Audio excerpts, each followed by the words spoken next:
성도 여러분 안녕하세요. 저는 오늘 믿음의 시작이라는 제목으로 말씀의 은혜를 나누려 합니다. 이 시간 성경의 두 인물을 살펴볼 텐데요.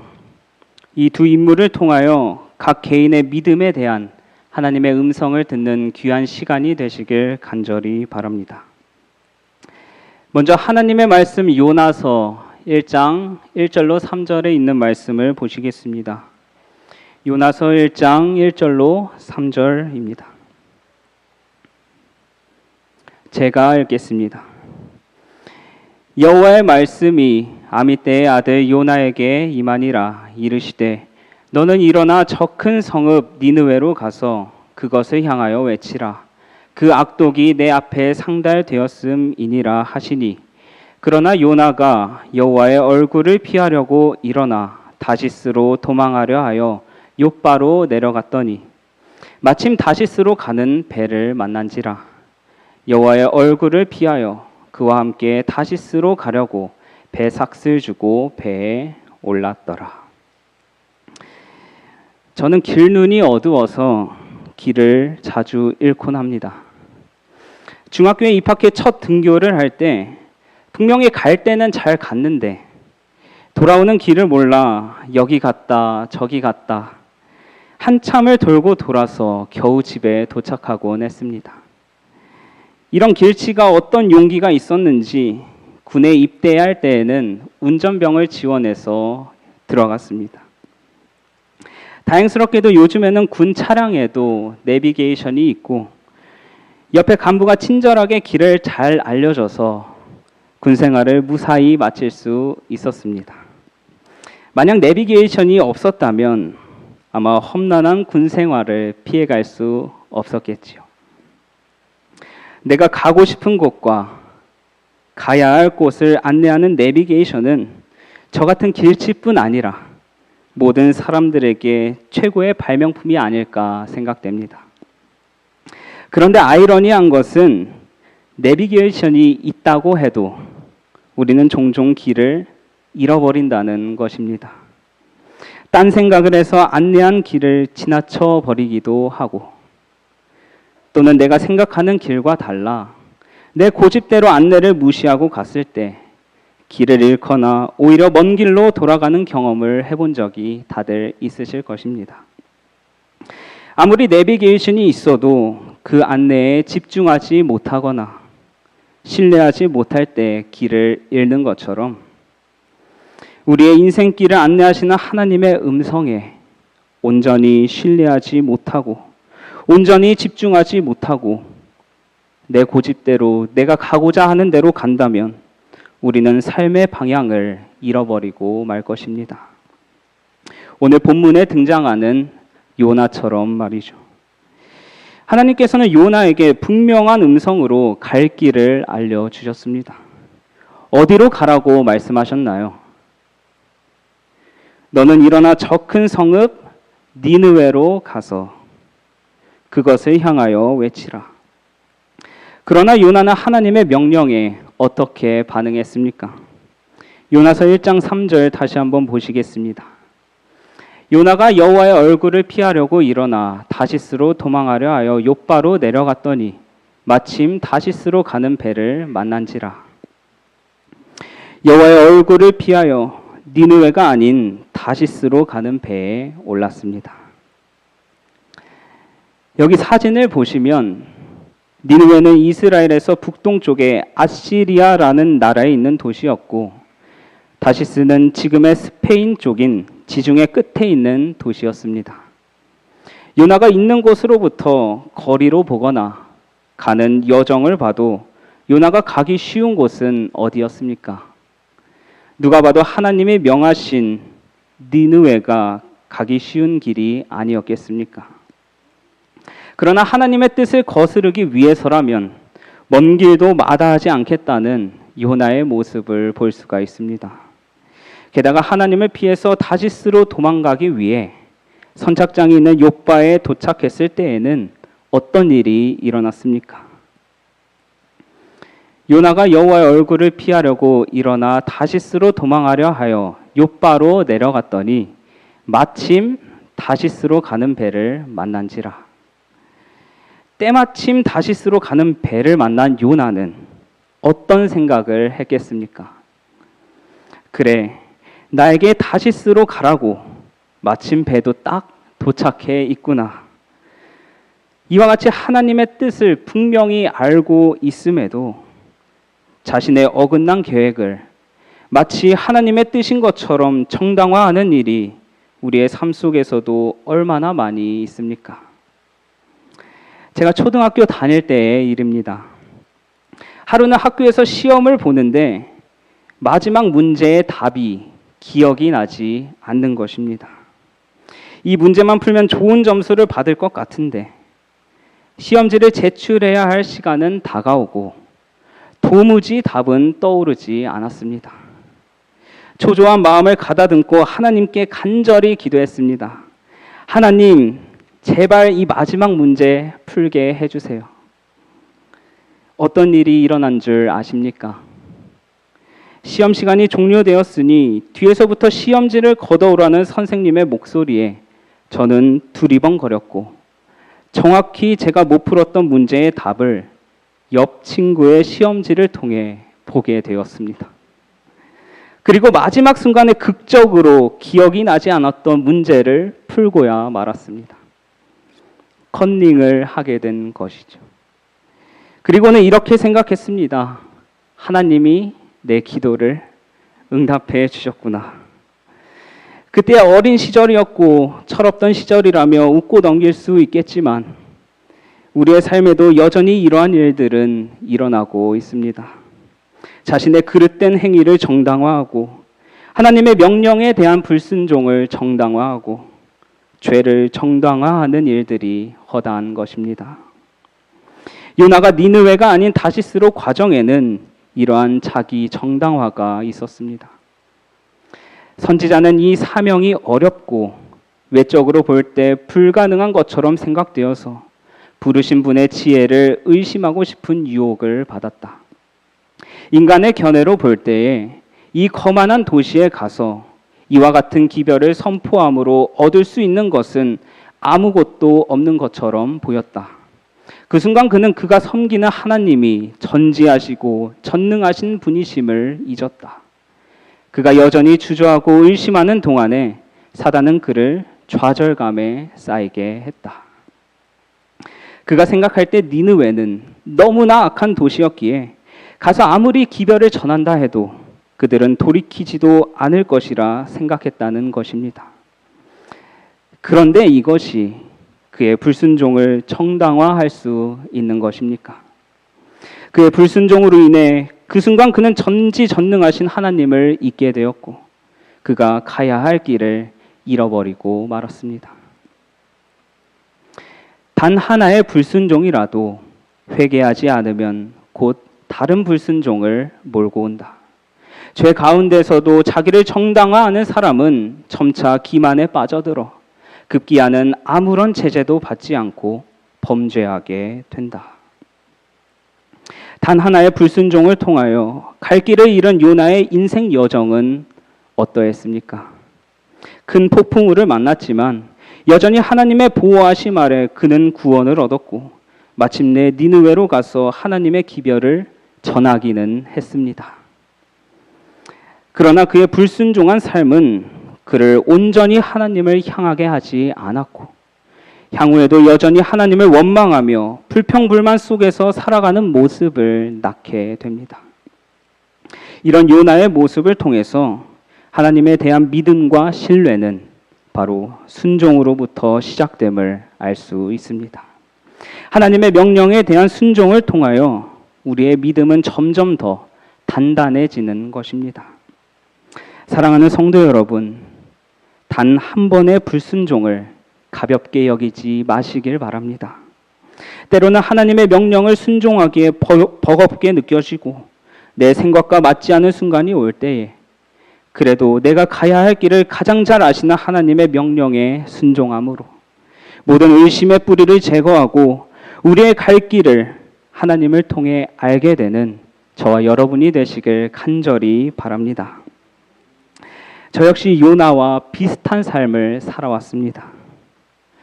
일전에 제가 학생 전도사의 직분을 감당할 수가 없어서 그것을 피해 어디론가 도망간 적이 있다고 말씀드렸었습니다.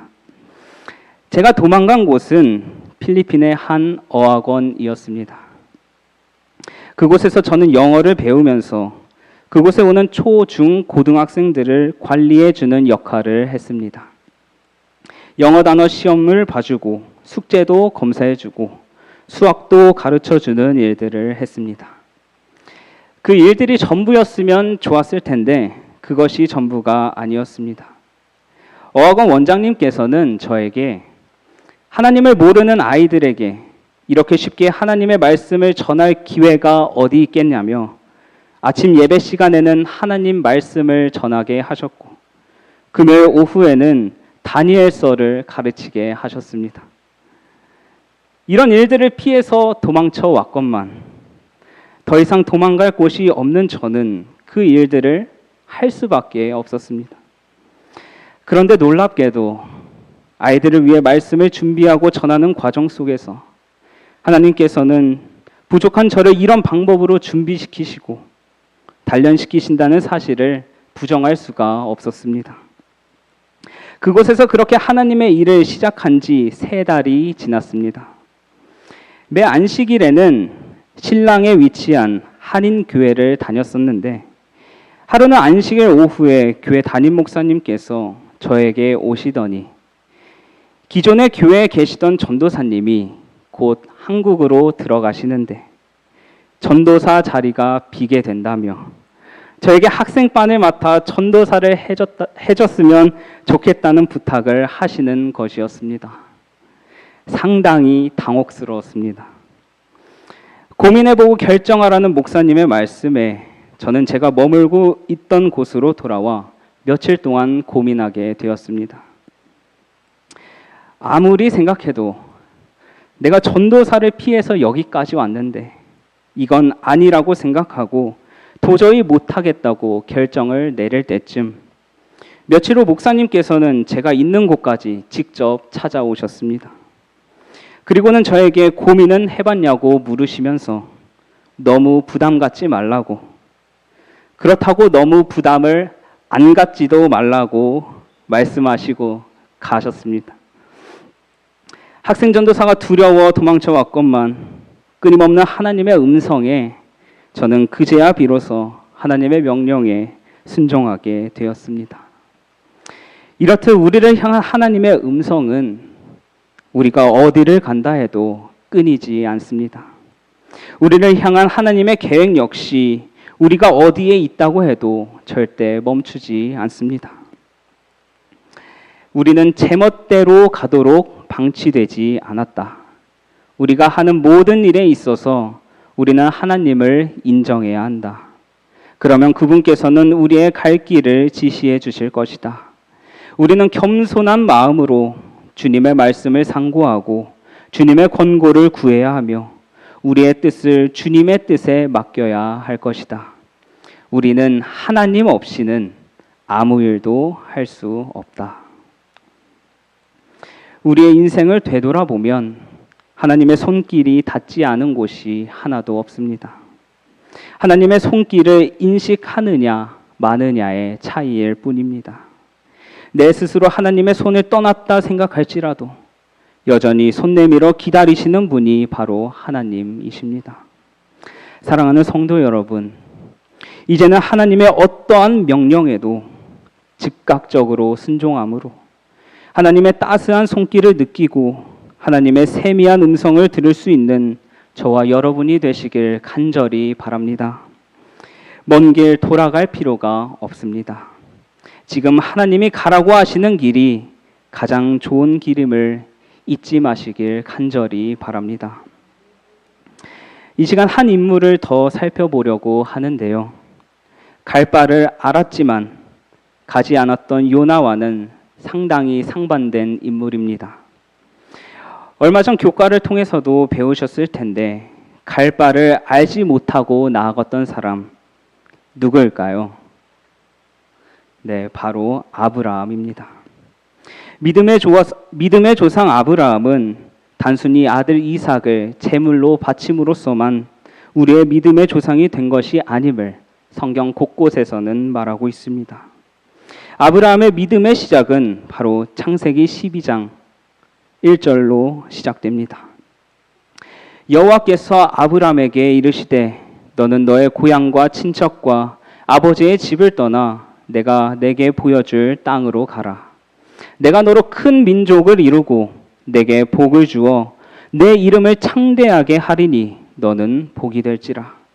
너를 축복하는 자에게는 내가 복을 내리고 너를 저주하는 자에게는 내가 저주하리니 땅의 모든 족속이 너로 말미암아 복을 얻을 것이라 하신지라. 이에 아브라함이 여호와의 말씀을 따라갔고 롯도 그와 함께 갔으며 아브라함이 하란을 떠날 때에 75세였더라. 하나님께서 아브라함에게 떠나라고 명령하셨을 때 그 명령에 순종하는 일은 결코 쉬운 일이 아니었습니다. 자신의 고향을 떠나 이방 땅에서 살아간다는 것 얼마나 어려운 일입니까? 저도 올해 2월 말 낯선 땅 서천으로 이사 와서 벌써 3개월이 훌쩍 지나갔습니다. 새로운 환경에 어려움이 있을 법도 했지만 다행히도 저는 서천교회 성도님들께서 틈틈이 챙겨주시고 혹여라 외로울세라 청년들이 불러내서 함께 식사도 자주 하며 하늘 가족의 사랑을 느끼며 지내왔습니다. 그런데 아브라함의 상황은 전혀 달랐습니다. 오죽했으면 애굽 사람에 의해 죽게 될까 봐 자신의 아내를 누이라고 속이는 일까지 벌였겠습니까? 그리고 우리 같으면 또 이사할 때 하나하나 얼마나 또 따져보겠습니까? 교통은 좋은지, 주변 상권은 좋은지. 그래서 요즘에는 역세권을 비롯하여 많은 세권들이 등장합니다. 숲 근처에 있으면 숲세권, 백화점 근처에 있으면 백세권이라 한답니다. 그런데 아브라함은 하나님께서 가라고 명령하셨을 때 이것저것 따지지 않았습니다. 부조와 선지자에서는 이런 아브라함에 대해 이렇게 설명합니다. 그에게 있어서 이 세상에서 가장 행복한 곳은 하나님께서 그로 있기를 원하시는 곳이었다. 사랑하는 성도 여러분, 사실 우리 그리스도인들은 인생 살기가 가장 쉬워야 할 사람들입니다. 하나님께서 가라고 하신 곳으로 가고 하라고 하신 대로만 하면 되기 때문입니다. 우리의 인생살이가 점점 어려워지는 이유가 무엇이겠습니까? 내가 자꾸 무언가를 해보려고 하기 때문입니다. 하나님의 명령은 분명함에도 그것을 신뢰하지 않기 때문입니다. 그래서 우리에게는 내려놓음이 필요합니다. 이것은 어디 한번 될 대로 돼보라며 포기하는 것을 의미하지 않습니다. 욕심을 내려놓고 자아를 내려놓고 그저 하나님의 명령에 엎드려 순종하는 것을 의미합니다. 그 부조는 하나님이 그의 의무를 지적한 곳에는 어디든지 갔다. 그는 두려움 없이 광야를 통과했다. 그는 하나님은 말씀하셨고 나는 그분의 음성에 순종하고 있다. 그분께서 지도하시고 그분께서 나를 보호하실 것이다. 라는 단 하나의 생각으로 이 교회 민족들 사이로 갔다. 이것이 바로 요나와 아브라함의 가장 큰 차이입니다. 단 하나의 생각, 하나님은 말씀하셨고 나는 그분의 음성에 순종하면 된다. 이러한 생각의 차이가 바로 갈 바를 알았지만 가지 않았던 요나가 되고 갈 바를 몰랐지만 나아갔던 아브라함이 되었던 것입니다. 그들의 믿음은 바로 이 순종으로부터 시작되었습니다. 아브라함의 즉각적인 순종에 하나님께서는 그의 믿음에 믿음을 더하셨습니다. 내게 복을 주어 내 이름을 창대케 하리니 너는 복의 근원이 될지라. 약속하신 약속을 끝까지 붙잡는 믿음을 허락하셨고 독생자 이삭을 제물로 바침해도 그를 죽은 자 가운데서도 반드시 살리실 것이라는 믿음을 소유하게 하셨고 마침내 아브라함을 통해 약속의 성취를 이뤄내시는 하나님의 놀라운 역사를 경험하게 하셨습니다. 사랑하는 성도 여러분, 우리도 이제는 이러한 하나님의 놀라운 역사를 경험해야 하지 않겠습니까? 하나님께서는 오늘 우리에게도 내가 진실로 속히 오리라고 약속하신 약속의 성취를 보여주시길 간절히 바라고 계십니다. 아브라함이 하나님의 약속을 끝까지 붙잡았던 것처럼 우리도 재림의 약속을 끝까지 붙잡아 날마다 들려오는 하나님의 명령에 순종하여 주님 오시는 영광의 날에 함께 참여하시는 저와 여러분이 되시길 간절히 바라면서 말씀을 마치겠습니다. 함께 기도하겠습니다. 하늘에 계신 하나님 아버지, 오늘 하나님이 세우신 믿음의 조상을 통하여 저희의 믿음을 점검하게 하시니 감사합니다. 또한 갈 길 몰라 방황하는 저희 인생의 항해자가 되어주시니 감사합니다. 여전히 저희의 자아가 살아있어 날마다 곁길로 가려는 성향을 용서하여 주시고 단순한 믿음을 가지고 어떠한 명령이든지 오직 하나님의 명령에 즉시 순종하게 하여 주시옵소서. 하나님이 원하시는 길이 저희에게 가장 큰 행복이 된다는 사실을 잊지 말게 하여 주시옵소서. 예수님의 이름으로 간절히 기도합니다. 아멘.